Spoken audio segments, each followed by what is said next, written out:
Meus irmãos, a paz do Senhor Jesus, mais uma vez uma grande alegria poder estar com os irmãos, participando desta bênção que é o estudo da Palavra de Deus. Eu fico feliz em saber que você está aí na sua casa, do outro lado deste aparelho, participando conosco desta aula que nós estamos tendo a respeito dos evangelhos e também Atos dos Apóstolos. Fico feliz pela sua vida, por saber que Deus tem te abençoado, pela iniciativa que você teve, que você, meu irmão, que você, minha irmã, teve em querer aprender a palavra de Deus. Muito bem, nós estamos falando a respeito do livro de Mateus ainda.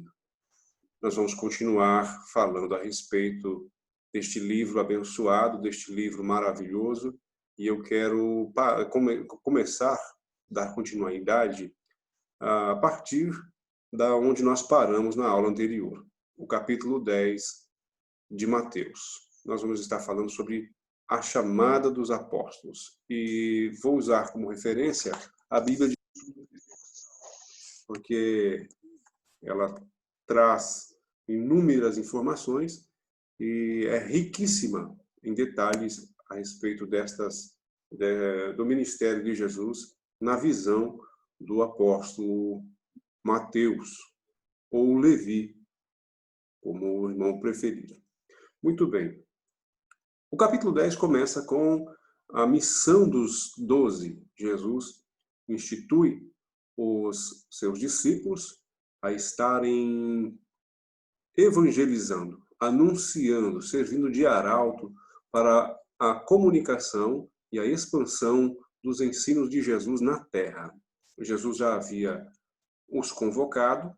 Nós encontramos esses discípulos enumerados neste capítulo. Quem eram os 12? Simão, também chamado de Simão Pedro, o seu irmão André, Tiago e João, os filhos de Zebedeu, Filipe e Bartolomeu, Tomé e Mateus, e aqui eu chamo uma atenção para um detalhe. Mateus, mais uma vez, ele coloca em si uma alcunha, né? um epiteto, um título que ele tinha, que naqueles idos, naquele período em que Jesus estava ensinando na Terra, era visto com desprezo pelas pessoas, que era os publicanos. E aí Mateus, mais uma vez, ele se refere a si mesmo como o publicano. E depois, Tiago, filho de Alfeu, que também, e Lebeu, que também era apelidado de Tadeu, Simão Zelote e Judas, aquele que o traiu, o Judas Iscariotes. Jesus vai entregar toda uma responsabilidade, um ensinamento, como eles deveriam proceder, regras de ouro para que eles pudessem exercer esse ministério. E nós vamos ver os discípulos sendo enviados para anunciar a palavra de Deus.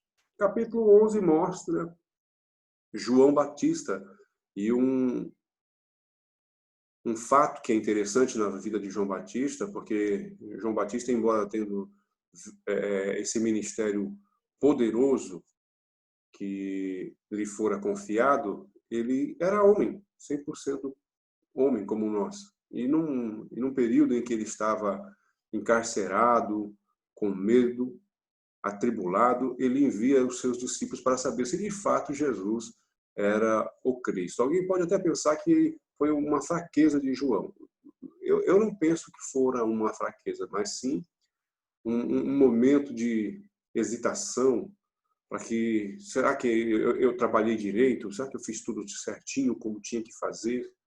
Ele está fazendo ali uma análise do seu ministério e ele só precisava agora da confirmação. E é isso que ele faz. Ele envia os seus discípulos do cárcere de onde ele estava, ali da prisão, da cadeia, e os discípulos vão até Jesus, obtêm do próprio Senhor Jesus o testemunho do Senhor Deus de que, de fato, ele era o precursor, o arauto do rei, porque o evangelho que nós estamos estudando também é chamado de o evangelho do rei. E este evangelho do rei tem um arauto. E quem é o arauto? João, o Batista. Nós vamos encontrar, então, a partir do capítulo 12, Jesus se proclamando como o Senhor do sábado.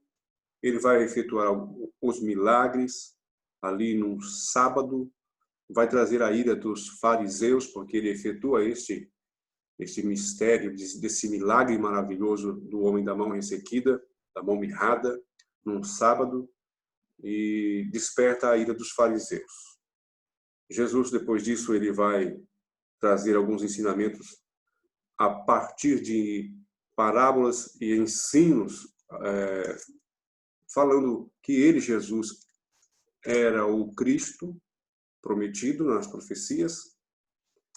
Os apóstolos que estavam ali trabalhando ao lado de Jesus e os discípulos pedem um sinal, e o sinal que Jesus dá é o sinal do profeta Jonas, porque alguém pode imaginar que Jonas era um livro de fábula. Não havia uma veracidade contextual de que, de fato, Jonas fosse um livro real, mas sim era uma fábula dos judeus. Mas Jesus, ele fala que, de fato, Jonas foi real, e aí ele usa o profeta Jonas como um exemplo daquilo que estava por vir. Ele diz que assim como Jonas esteve 3 dias e 3 noites no ventre do peixe, assim importava também o Filho do Homem estar 3 dias e 3 noites no ventre da terra. Alguém pode perguntar, mas fazendo uma matemática óbvia, uma matemática clara, nós vamos encontrar que Jesus morreu numa sexta-feira, durante o dia, aí ele morre, primeiro dia, a primeira noite da sexta, então nós já temos um dia e uma noite, ele fica o dia do sábado, o segundo dia, a noite do sábado, segunda noite, e ele ressuscita no domingo pela manhã, o terceiro dia. Aí alguém pode perguntar, onde é que está a terceira noite que Jesus disse que ia ficar enterrado no ventre da terra? Onde é que está essa terceira noite que Jesus disse que iria acontecer durante o seu ministério? Por ocasião de sua morte, do meio-dia até as 3, houve trevas, houve noite, lembra? Então nós podemos... Não estou dizendo que isso é, de fato, pode-se contar uma noite, mas é uma explicação, sim, que é mais aceitável, de que esse período que houve trevas sobre a terra fora contabilizado como noite. Então, fica a critério dos irmãos achar essa terceira noite aí, eu deixo como uma questão para os irmãos contabilizarem. Eu só dou aqui as informações e os irmãos tirem aí as suas conclusões e, claro, numa próxima oportunidade a gente vai estar discutindo sobre esse assunto. Capítulo 3 vai falar de mais algumas parábolas do Senhor Jesus, parábolas que são exemplificadas, parábolas que estão testemunhando a respeito do reino. Nós vamos ver a parábola do semeador, a parábola do trigo e do joio, do grão de mostarda, a parábola do fermento, a parábola do tesouro escondido, da grande pérola, a parábola da rede. Então, enfim, esse capítulo 13 são ensinos de Jesus a respeito com parábolas. Jesus usando as parábolas para dar exemplo do que era o reino de Deus. Capítulo 14, nós vamos encontrar a morte de João Batista. Nós já conhecemos a história. O rei promete a rainha, né? O rei Herodes promete a rainha. A Bíblia não menciona o seu nome, mas pela tradição da eclesiástica, nós vamos encontrar que era Salomé quem estava ali neste lugar. E a sua filha faz uma dança, o rei se agrada e o rei propõe a ela pedir o que ela quisesse. Ela conversa com a mãe, como a Salomé se sentia perseguida, prejudicada pelo João Batista, ela pede a cabeça de João Batista numa bandeja. Jesus faz alguns milagres, então, no capítulo 14, milagres esses excepcionais. A a primeira multiplicação dos pães e dos peixes, mais uma vez Jesus tendo o poder exercido sobre a matéria, como eu disse aos irmãos na aula anterior. Ele multiplica a matéria, mais uma vez, por estar como Senhor e Rei de todo o universo, ele mostra o seu poderio na natureza, ele vai andar por sobre as águas, ele vai efetuar sinais na natureza, aquietando o mar e aquietando o vento. No capítulo 15, nós vamos encontrar Jesus condenando a tradição dos anciões, dos anciãos. Nós vamos encontrar a mulher cananeia, mais uma multiplicação de pães e peixes no capítulo 15. Capítulo 16, o fermento dos fariseus, que era a tradição dos fariseus e dos saduceus, que tentaram pegar Jesus ali numa tentativa de pegadinha, para que Jesus se entregasse como um malfeitor, ou que Jesus fosse visto como um mentiroso. E Jesus ensina aos seus discípulos, vendo essa situação que os fariseus tinham de querer, em alguma coisa, sublevar para que ele pecasse contra a lei. Então, eles tentavam Jesus de tudo. Jesus, em todo o seu ministério, nunca deixou de ser tentado. Primeiro pelo maligno, e a gente sempre vê no ministério de Jesus os dedos leves de Satanás tocando alguém para que tentasse o Senhor Jesus. Saduceus, fariseus, escribas, esse povo todo, os religiosos da época, tentando o Senhor Jesus. A mão, né, os dedos leves do inimigo da nossa alma, procurando alguma coisa que fosse grave para que incriminasse o Senhor Jesus de pecado, de blasfêmia, e nunca conseguiram. Jesus sempre mostrou-se fiel ao seu ministério. Capítulo 16 termina com Jesus ensinando os discípulos como proceder, cada um levando a sua cruz diária, como exercer esse ministério, negando-se a si mesmo, fazendo-se fiel como súdito do reino do rei, sendo fiel a este reino. Capítulo 17, Jesus vai se mostrar aos discípulos quem de fato ele era. Os leva até um monte, nós vamos ver esse capítulo, que é o capítulo da transfiguração. Ao descer lá do monte da transfiguração, nós vamos ver um episódio em que os discípulos não puderam expulsar os demônios de um menino, e Jesus ensina aos discípulos mais uma vez como se deve atuar no reino espiritual. Capítulo 18, Jesus vai mostrar o melhor. Mateus vai mostrar a pessoa de Jesus ensinando quem é o maior no reino dos céus, como se proceder para perdoar os pecados de um irmão, mais algumas parábolas, mais alguns ensinamentos também a partir do capítulo 19, acerca do divórcio, o episódio do jovem rico, Jesus abençoando as crianças. Mateus mostra todas essas particularidades. Vem o capítulo 20, e nós vamos encontrar aí mais uma parábola, Jesus falando de forma, por metáfora, por parábola, melhor dizendo, uma figura de linguagem da parábola, para mostrar quem eram os trabalhadores na vinha, os judeus que foi confiado a vinha, não souberam trabalhar, e aí, sabe, os fariseus e os saduceus ficavam sempre com a pulga atrás da orelha. Será que ele está falando com a gente? Ou não? E Jesus sempre mostrando nos seus ensinamentos como era o proceder dos líderes religiosos e como de fato tinha que ser as coisas, as leis já pré-estabelecida por Deus lá no livro do Êxodo, no livro do Pentateuco, Jesus mostrando como deveria ser cumprida, e eles não conseguiam fazer. Nós vamos ver o pedido dos filhos de Zebedeu, que queriam estar sentados ao lado de Jesus.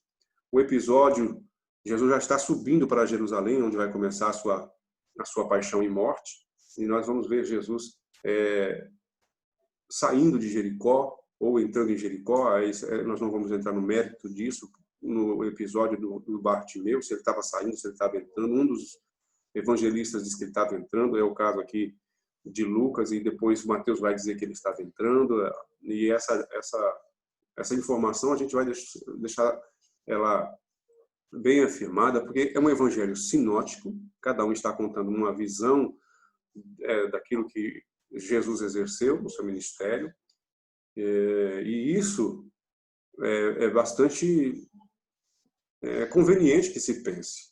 E eu posso dar, por exemplo, um método para que você possa entender como é esse sinótico. Vamos fazer aqui uma ilustração.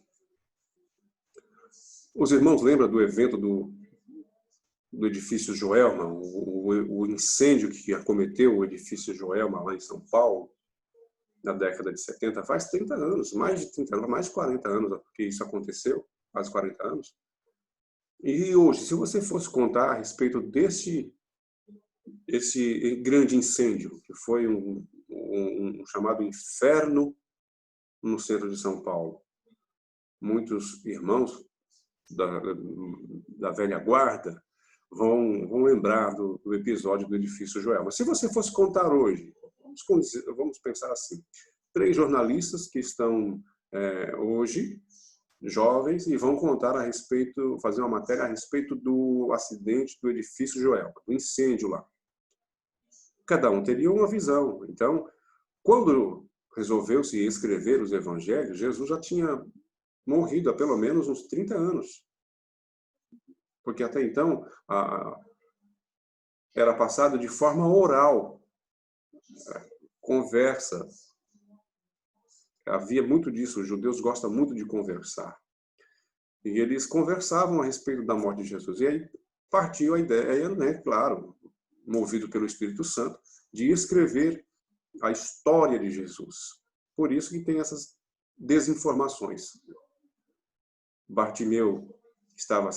Jesus estava saindo de Jericó quando encontrou Bartimeu? Ou ele estava entrando em Jericó quando encontrou Bartimeu? O certo é que ele encontrou Bartimeu, e isso é o que importa para nós. Nós vamos encontrar, então, aqui a semana que antecedeu a morte de Jesus. Ele está agora no capítulo 21, entrando em Jerusalém. O dia triunfal, o domingo de Ramos, o rei dos reis, o evangelho do rei, Mateus vai estar mostrando que o rei vem agora montado num jumentinho e entrando em Jerusalém. Era a proclamação do reinado de Jesus. O rei sendo proclamado.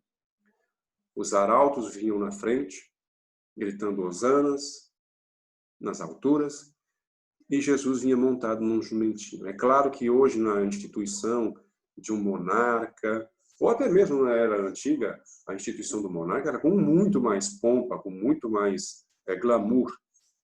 Vê-se hoje a instituição, por exemplo, do presidente, a suntuosidade da sua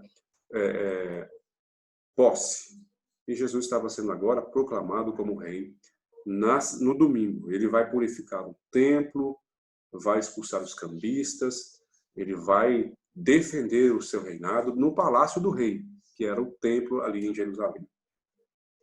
Ele vai tratar de mais algumas parábolas, no capítulo 21, capítulo 22 de Mateus, mais algumas parábolas, questão do tributo, o grande mandamento, ele se intitulando como o Cristo, o Filho de Davi. E capítulo 23, mais alguns ensinamentos de Jesus, censurando os fariseus, mostrando que eles eram hipócritas, que procuravam trabalhar com o povo, mostrando que era exterior, quando na verdade eles tinham que ser de fato servos de Deus, não só na aparência, mas intimamente, no interior. Capítulo 24 começa um dos grandes sermões proféticos de Jesus, que é o princípio das dores, um sermão escatológico. Capítulo 24, capítulo 25, ele vai falar a respeito de como se dá o período da grande tribulação. Ele vaticina, ou melhor, ele profetiza. Vaticinar e profetizar é a mesma coisa. Ele vai profetizar a respeito dos eventos que iriam acontecer. Alguns deles já aconteceram. Ele falou aqui nesse sermão profético, a respeito do que estava por acontecer no ano 70, quando o general Tito invade Jerusalém. Há ali um grande cerco, uma grande destruição em Jerusalém, a destruição do templo. Tudo isso ele revela e orienta aos irmãos que busquem o conhecimento na historicidade disso, de como foi aquele evento que aconteceu, o que os romanos fizeram, as atrocidades que foram cometidas, o que Jerusalém passou pela mão dos romanos, a tomada de Massada, da fortaleza de Massada, a tomada de Jerusalém. Tudo isso está registrado na história, e os irmãos podem buscar informações em outros livros que evidenciam esse episódio, e vai ser de muito grande valia essas informações para os irmãos. Eu recomendo que os irmãos busquem um livro chamado E a Bíblia Tinha Razão, do Werner Keller, e busquem essa parte que está aqui. Werner Keller, ele registra no seu livro de como foi a tomada de Jerusalém pelos romanos. Foi um negócio muito cruel, terrível, terribilíssimo. Busquem essas informações. Jesus depois fala a respeito do fim dos tempos.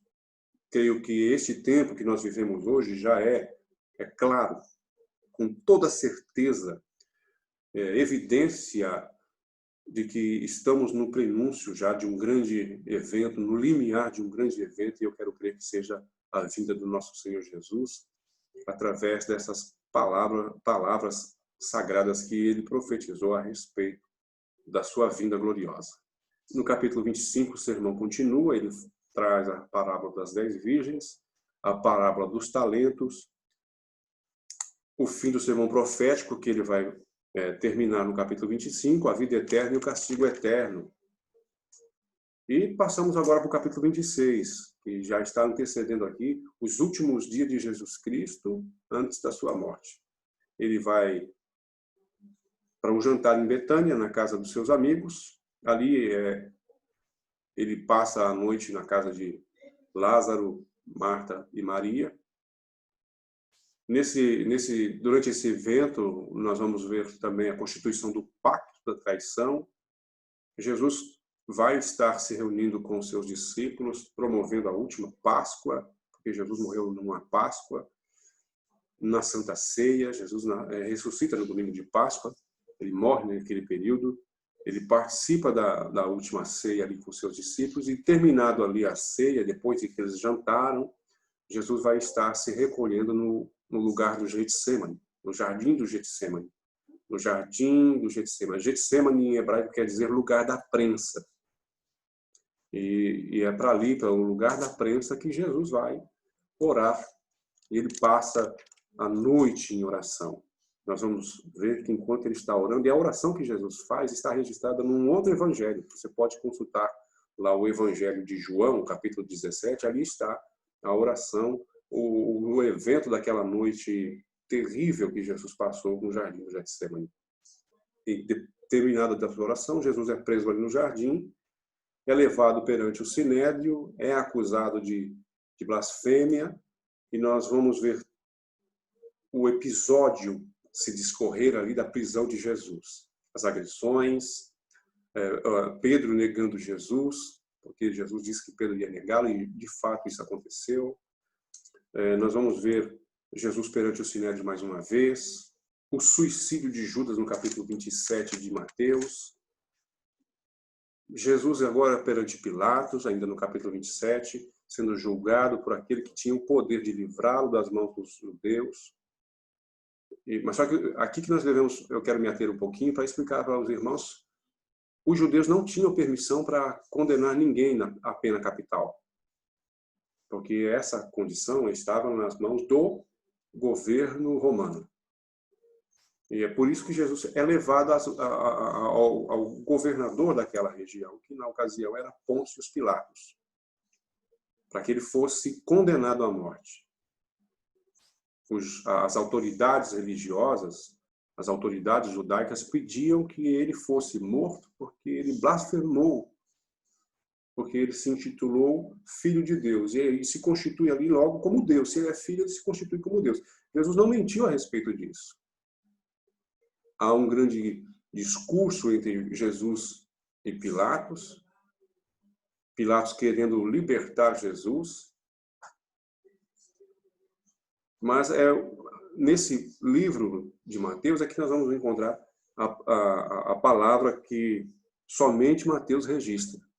Quando Jesus está sendo condenado ali no pretório, no Gábata, em hebraico, pretório em hebraico, em grego, Jesus está ali sendo julgado, expõe a verdade, toda a historicidade de quem era de fato Jesus, rei dos judeus. Pôncio Pilatos ainda tenta algumas articulações políticas, querendo libertar Barrabás para que Jesus não fosse condenado. E aí os judeus professam uma coisa que só Mateus registra, que cai o seu sangue, né? Porque Mateus, o governador não queria tomar partido dessa morte, porque ele já fora alertado por sua esposa que ele não deveria interferir. Mas, pressionado pela cúpula política dos judeus, ele faz isso. Ele lava as mãos ali no pretório. Eu não quero mais ter as minhas mãos sujas do sangue desse inocente. Mas aí é onde vem a célebre frase que os judeus respondem, que o seu sangue de Jesus, né? Que o seu sangue caia sobre nós e sobre os nossos filhos. E Jesus é agora condenado à crucificação.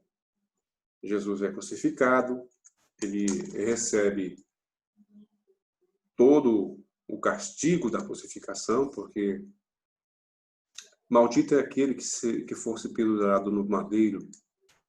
E Jesus se torna maldição por nós. Nós vamos ver nesse capítulo 27 de Mateus o horror da morte de Jesus, ele ter que carregar o patíbulo, que era a trave horizontal da cruz. É que, costumeiramente, nós temos uma visão católica de como Jesus, né, nos filmes principalmente, nas imagens, né, de quadros, Jesus carregando uma cruz. Uma cruz. Não, aquilo é só uma simbologia, porque o condenado à morte pela lei romana, ele tinha que carregar o próprio suplício. Era o patíbulo, aquela trave, a verga da cruz, em que era só aquela trave horizontal que ele tinha que carregar. E Jesus carregou aquilo lá. A Styx, que era a estaca principal, ela já ficava no local para receber a trave da horizontal. E Jesus carregou essa cruz. Ele recebeu esse suplício dessa cruz. Ele é crucificado, recebe o epiteto, né, a alcunha por Pilatos, a coroação do rei se dá por Pilatos, que ele vai, além de receber da mão dos seus algozes a coroa de espinho e a zombaria dos soldados, dizendo, olha, salve rei dos judeus, e as autoridades também neste suplício. Mas a verdadeira coroa do rei, a verdadeira coroa de Jesus, quem colocou foi Pilatos, quando ele coloca em cima na cruz o título, né? Esse é o rei dos judeus. E Jesus agora vai para a sepultura. A lei judaica não permitia que um corpo ficasse pendurado no madeiro após as 6 horas. Ia começar o sábado. O sábado judaico começa na sexta-feira a partir das 6 horas da tarde e termina no outro dia. E aí não podia ficar o corpo de Jesus na cruz. O que é feito? Os seguidores de Jesus, certamente o Mateus, possivelmente o outro discípulo que Jesus tinha, que também era uma autoridade ali constituída, meu Deus, deixa eu lembrar o nome aqui, meus irmãos. O José de Arimateia era um senador que seguia Jesus. O outro publicano, Zaqueu, o outro publicano, Zaqueu, certamente esses três, eles que estavam na alta cúpula da sociedade da época, eles pedem o corpo de Jesus e sepultam na sepultura nova de José de Arimateia, o senador. Jesus é sepultado ali, nós já sabemos desse período, que ele fica dentro do túmulo, e no domingo pela manhã, capítulo 28 vai trazer a ressurreição de Jesus, a propagação da mentira que fora efetuada pelos judeus, para dizer que Jesus não havia ressuscitado, que se pagaram os soldados, que veio os discípulos de noite e roubou, e muitos dos judeus acreditam nisso até hoje, mas só é registrado no livro de Mateus, no Evangelho de Mateus, capítulo 28, que Jesus vai aparecer aos seus discípulos lá às margens do grande lago da Galileia, e ali ele institui os seus discípulos e, nas suas últimas palavras, está a grande comissão. É chamada de a instituição da grande comissão. A partir do capítulo 19, 28, 19, ide, ensinai e batizai e fazei discípulos. Esta é a tarefa da igreja, obedecer ao ide do Senhor Jesus.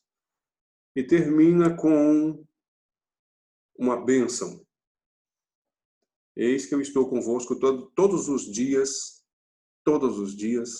até a consumação dos séculos.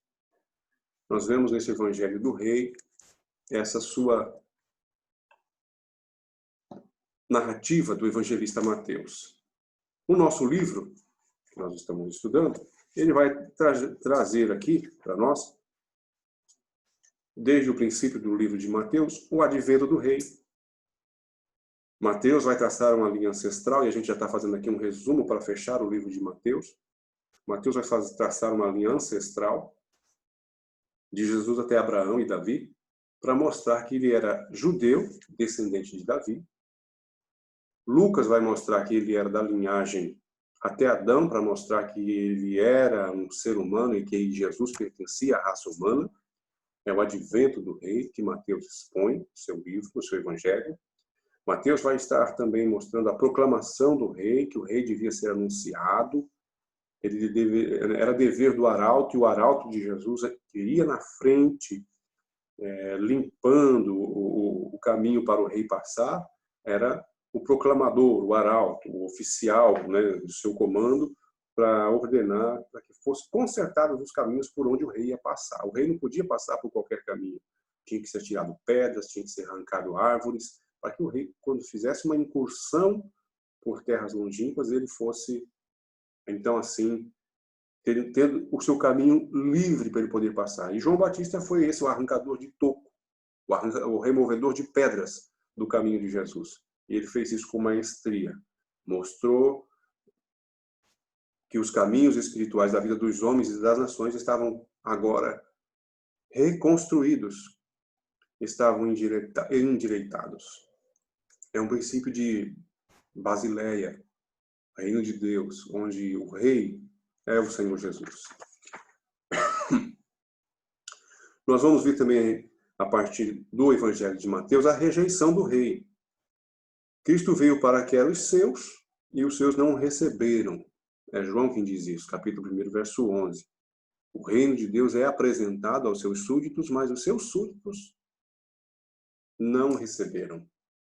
E visto que nem todos creriam e nem todos creram na pessoa bendita de Jesus, Cristo diz que chamaria qualquer um, judeu, grego, bárbaro, cita, gentil, para pertencer à sua igreja, para fazer parte do seu corpo. E começou então a estabelecer planos para a edificação de um novo edifício, um novo corpo constituído de pessoas que incluísse tanto os judeus como os gentios. É o que está mostrado por Paulo numa dessas cartas, Efésios, capítulo 2, os versos 14 a 18. Que bênção, né, meu irmão? Olha que bênção saber dessas particularidades do Rei dos Reis. Jesus mostra, ou melhor, Mateus mostra as vitórias do Rei, as vitórias de Jesus. Como é que se dá isso? Ele mostra as circunstâncias agoniantes da paixão, do amor do Salvador pelo ser humano, o que ele suportou, as agonias que ele sofreu, as pressões, as humilhações, as blasfêmias, chutes, bofetadas, socos, cuspe no seu rosto, coroa de espinho, uma surra, flagelo dos romanos, que é a instituição da pena de que tinha que tomar 40 chibatadas menos umas, porque ninguém podia suportar 40 chibatadas. Essas chibatadas, se fossem infringidas todo o castigo, o homem morria. 40 era o máximo. Então, Jesus tomou as 39. No final desse suplício, até é possível que as suas costelas estivessem aparecendo, porque era comum o condenado tomar esse flagelo. E Jesus tomou isso, suportou isso, o cálice da angústia que nós mencionamos, que ele bebeu ali no jardim do Getsêmani, lembra, no lugar da prensa, Jesus é pressionado ali, e ele pagou o preço do resgate. Ele pagou o preço do pecado, ele resgatou a dívida do pecado e se tornou agora o Redentor do mundo, o Rei dos Reis, Senhor dos Senhores. Os homens acharam que ele tivesse morrido. Os homens pensavam que ele havia morrido. E o seu reino fracassado. Mas no terceiro dia, Jesus assegurou aos seus discípulos que o rei vivia e que ele estava agora vivo para todo sempre e que um dia retornaria para restabelecer o seu reinado sobre toda a terra. E esse dia perto está, e certamente ele virá para instituir o seu reinado de glória, o seu reinado de poder sobre a terra. E nós, Igreja do Senhor, temos que dizer: ora vem, Senhor Jesus. Maranata. Glória a Deus. Senhor, dá-te pressa em vir buscar o seu povo. Nós terminamos aqui o Evangelho de Mateus. Nós voltaremos na próxima aula, já com o Evangelho de Marcos. Eu desejo a todos uma excelente aula, que você se aprofunde no conhecimento da Palavra de Deus, busque sabedoria, passe a orar sobre Tiago 1 e 5. Eu sei que vai ser uma bênção para a sua vida, para o seu ministério, e Deus certamente vai te abençoar. A paz do Senhor Jesus.